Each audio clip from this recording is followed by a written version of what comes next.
Let's continue our talk about the visual elements of photography, and today we are going to cover two different sections. First, viewpoint, and then tone and contrast. So getting off on viewpoint, we only have four terms here. They're going to be eye level, low level, overhead view, and unusual point of view. And for viewpoint, this is literally going to translate to where is the camera pointing? So first we have eye level, which is when the camera is at the same level as the subject. It's not tilted up or down. It is right at, well, your subject's eye level, looking at it straight on. Here you can see a perfect example of the camera being level with the subject's eyes. Another example of eye level, and we can tell because we're looking at the subject straight on. You're not seeing the top of their head or the bottom of their chin. You can't see up their nostrils. It is just a dead, straight on portrayal of the subject. So the camera is level with the subject. One more. Next, we have low level, which is when the camera is tilted up, looking at the subject. So note that the level doesn't talk about where the subject is, it talks about where the camera is. So with low level, the camera is what is low, and it is looking up. So low level would be like a bird in a tree, maybe monkeys up in trees, anything that's going to be higher than the camera. Overhead view is when the camera is the higher object and it is tilting down, looking on the subject. So overhead is going to talk about the camera being up high and the subject being down low, often on the ground. Like this example right here, the camera is pointing down. We can see the top of her head. We can see that her eyes are looking up. We can see the top of her nose and very little chin detail. Here's another great example of overhead view because the camera is looking straight down at the ground here. So it doesn't have to be a tilt, it can be straight on. So even though the subjects appear to be eye level, the camera is pointing toward the ground. Last, we have an unusual point of view, which is a viewpoint that is not quite eye level, low level, or overhead. It looks distorted. The best way to describe unusual point of view is when you are photographing something so that it takes a second to register what that object actually is. In this case, it is a ballerina on point sticking her foot out toward the camera. This can be a little bit tricky to catch. Here's another unusual point of view of a Ferris wheel. Now, you might think this is clearly low level, but because of the focus and everything that the camera is zoomed in on, it takes a second to register what we were actually taking the photo of, which makes it unusual. Another cool way to accomplish an unusual point of view is to use a fisheye lens, as you can see right here. The fisheye makes it hard to tell if you are eye level, low level, or overhead, because it broadens the scope of the lens. Here's another example of an unusual point of view using a fisheye lens. If you are using an iPhone or a Droid, you can get little clips to create a fisheye. If you don't have them, that's okay. This is a good option for using one of your Google images.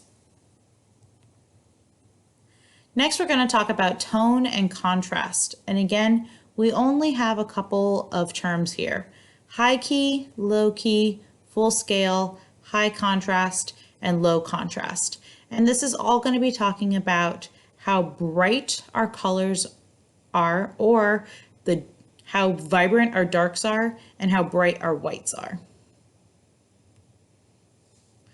So high key is when 75% or more of the image is light or in bright tones. We like to call this blowing out an image, which you heard me talk about back when we did backlit photography. So high key images mean that the camera is mostly registering light and it can only read small amounts of detail. In the example on the right, you'll see that the camera can pick up the eyebrow, the makeup around the eye itself, one nostril, and the lips. The camera can't even read that shadow in between the nostril and the bridge of the nose. It blows out all the other detail, so everything looks very white. Here's another example of high key photography. So you can see her face looks almost completely blown out. You can see that her top lip, but not much of her bottom.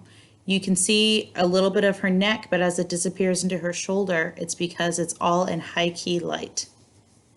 That means that the light is so strong that it is eviscerating some of the subject. Here we have a rose in high key. Again, very, very bright, soft, subtle details. The whiteness makes up for 75% or more of the image.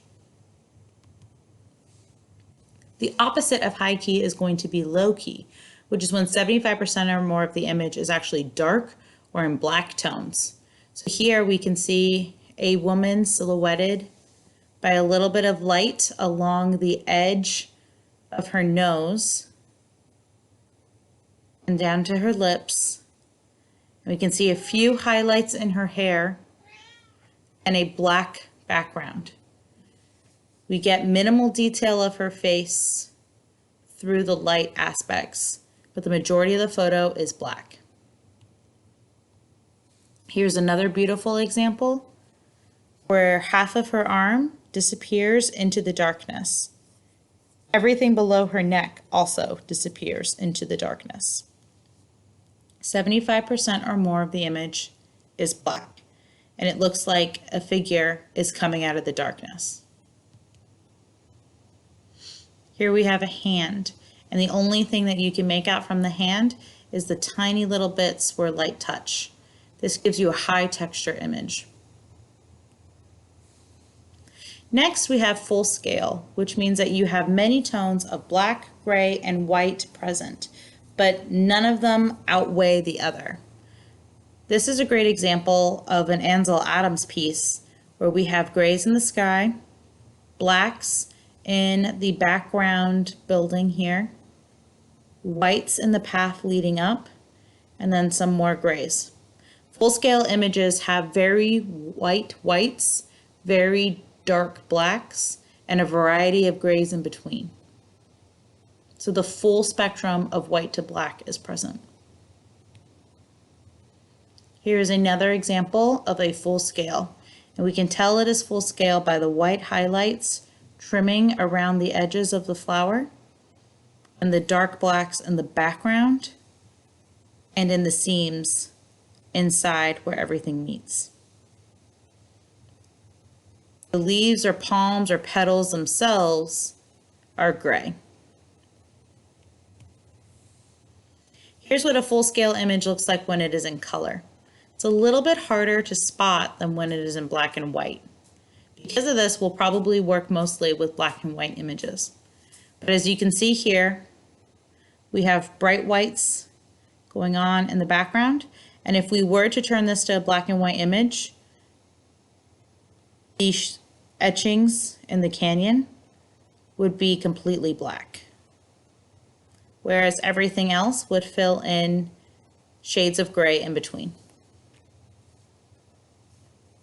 High contrast is when you have pretty much just black and white with very few, if not any, middle gray tones.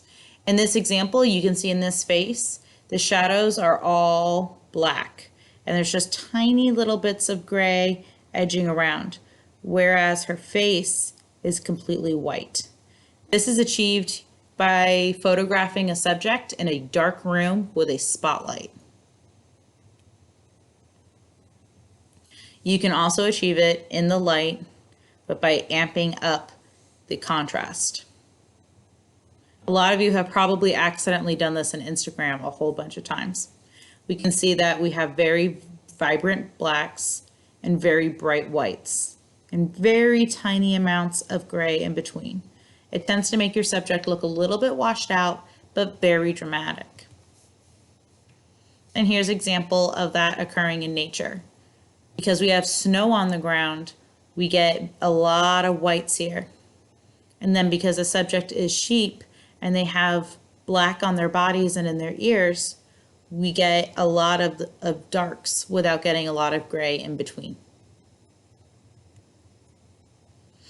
The opposite of high contrast is going to be low contrast, which is when we have mostly grays with very little to no whites or blacks in the image.